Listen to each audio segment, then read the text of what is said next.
یہ ان دنوں کی بات ہے جب میں 18 سال کی تھی۔ میں بہت ہی خوبصورت تھی، میری جسمانی خدوخال بہت ہی عمدہ تھی۔ میں تب اسکول جاتی تھی، اسکول کے سب لڑکے میری خوبصورتی کے دیوانے تھے۔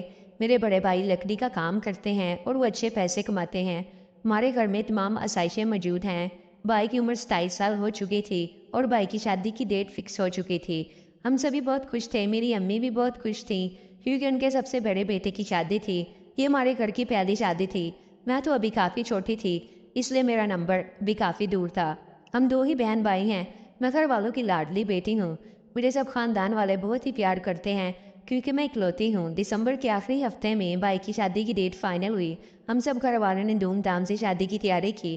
سب نے نئے نئے جوڑے سلوائے، میں بھی کسی سے کم نہیں تھی۔ میرے بھائی کی شادی تھی اور ایسا ہو نہیں سکتا کہ میں عمدہ لباس نہ پہنوں۔ میں مہندی کے لیے سوٹ لے کر آئی اور بارات والے دن میں نے فراق پہننی تھی۔ ولیمہ کے لیے میں نے لہنگا پہننا تھا۔ دسمبر کے دوسرے ہفتے رشتے دار ہمارے گھر آنا شروع ہو گئے تھے۔ باقی سب نے تو مہندی والے دن ہی آنا تھا، لیکن ماموں جان اپنی فیملی کے ساتھ پہلے ہی آ گئے تھے۔ میری امی کا ایک ہی بھائی ہے، وہ دبئی میں رہتے ہیں۔ وہ 7 سال پہلے پاکستان سے شفٹ ہو گئے تھے۔ میری امی انہیں دیکھ کر بہت خوش تھی اور خوش بھی کیوں نہ ہوں، وہ 7 سال بعد اپنے بھائی سے مل رہی تھی۔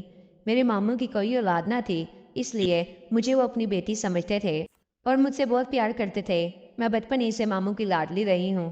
مجھے بچپن میں چاکلیٹ بہت پسند تھی اور ماموں ہمیشہ میرے لیے چاکلیٹ لے کر آتے۔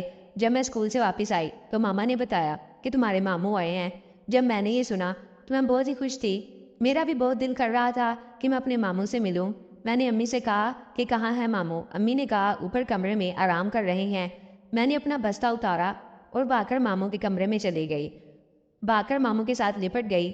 میں ماموں سے مل کر بہت خوش تھی۔ کافی دیر ماموں کے ساتھ بیٹھی رہی، گپ شپ کی۔ ماموں نے مجھے کہا رابعہ تم تو بہت بڑی ہو گئی ہو، دیکھو پتہ بھی نہیں چلتا کب بچے بڑے ہو جاتے ہیں۔ میں نے کہا ماموں اور آپ تو بڈھے ہو رہے ہیں۔ ماموں میری بات پر ہنس پڑے اور کہنے لگے میں آج بھی جوان ہوں۔ میں نے کہا ماموں آپ میرے لیے چاکلیٹ نہیں لائے؟ ماموں کہنے لگے نہیں، میں ناراض ہو گئی۔ میں جانے لگی تو ماموں نے کہا ارے مذاق کر رہا تھا، ایسا بھی ہو سکتا ہے کہ ہم اپنے بیٹے کے لیے چاکلیٹ نہ لائیں۔ تو میں نے کہا پھر دو نا۔ ماموں نے کہا اچھا بابا۔ پھر ماموں نے ایک بیگ سے چاکلیٹ کا ڈبہ نکالا اور مجھے 2 چاکلیٹ دے دی۔ میں نے کہا ماموں مجھے سارا ڈبہ چاہیے۔ ماموں نے کہا اتنی بھی کیا جلدی ہے، یہ ساری تمہارے لیے ہی ہیں، لیکن ابھی اگر میں تمہیں سارا ڈبہ دے دوں تو تم انہیں ختم کر کے مجھے دوبارہ تنگ کرو گی۔ میں نے ماموں سے کہا بہت سمجھدار ہو گئے ہیں۔ ماموں میری بات پر ہنس دیے اور کہنے لگے چلو اب میرے لیے چائے بنا کر لاؤ۔ میں نیچے کچن میں گئی اور ماموں کے لیے اچھی سی چائے بنا کر لائی۔ میں نے ماموں کو چائے پیش کی اور کہا مجھے اجازت دیں، مجھے اسکول کا کام کرنا ہے۔ یہ کہہ کر میں اپنے کمرے میں آ گئی۔ شام کو ابو اور بھائی جب گھر آئے تو ہم سب نے مل کر کھانا کھایا۔ اس کے بعد ابو اور ماموں نے کافی دیر تک باتیں کی اور پرانی یادیں تازہ کی۔ مجھے اسکول کا کافی کام کرنا تھا، اس لیے میں اپنے کمرے میں چلی گئی۔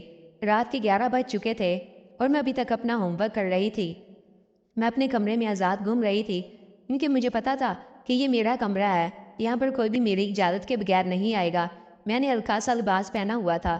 میں اپنے کام میں مصروف تھی کہ مجھے پتہ ہی نہ چلا کہ ماموں کمرے میں آ گئے ہیں۔ وہ تو جب میں بیگ سے بک نکالنے کے لیے اٹھی تو میں نے ماموں کو دیکھا، میں بے ساختہ ہو گئی۔ ماموں تو کسی اور ہی دنیا میں گم تھے۔ وہ بڑی دلچسپی سے مجھے دیکھ رہے تھے۔ میں سمجھ گئی۔ میں نے جلدی سے اپنا لباس درست کیا اور کہا آپ کب آئے؟ اور کہنے لگے مجھے تو آدھا گھنٹہ ہو گیا ہے۔ میں نے کہا اچھا۔ مجھے ماموں کا یہ انداز بالکل اچھا نہیں لگ رہا تھا۔ وہ میرے ماموں تھے لیکن وہ ٹکٹکی باندھ کر جس طرح مجھے گھور رہے تھے مجھے شک ہو چکا تھا۔ ماموں نے مجھے کہا تمہارے ہاتھ کی چائے پینے آیا ہوں، اگر پلا دو گی تو۔ میں نے کہا جی ضرور۔ میں نیچے گئی اور گرم گرم چائے ماموں کو لا کر دی۔ ماموں نے چائے پی اور میری تعریف کرتے ہوئے کہا تمہارے ہاتھ کی چائے پی کر تو مجھے بہت سکون مل گیا، اور جاتے ہوئے مجھے ایک چاکلیٹ دے گئے۔ اب ماموں نے اپنی حرکتوں کو جاری رکھا اور دن بدن میرے قریب ہوتے گئے۔ ایک دن ماموں نے مجھ سے پوچھ لیا شادی کا کیا ارادہ ہے؟ میں نے کہا ابھی تو پڑھ لکھ کر اپنے پاؤں پر کھڑی ہو جاؤں، شادی بھی کر لوں گی۔ ماموں نے کہا اگر کوئی لڑکا پسند ہو تو مجھے بتا دینا، میں تمہاری ماں سے بات کر لوں گا۔ میں نے کہا نہیں نہیں ایسی کوئی بات نہیں ہے۔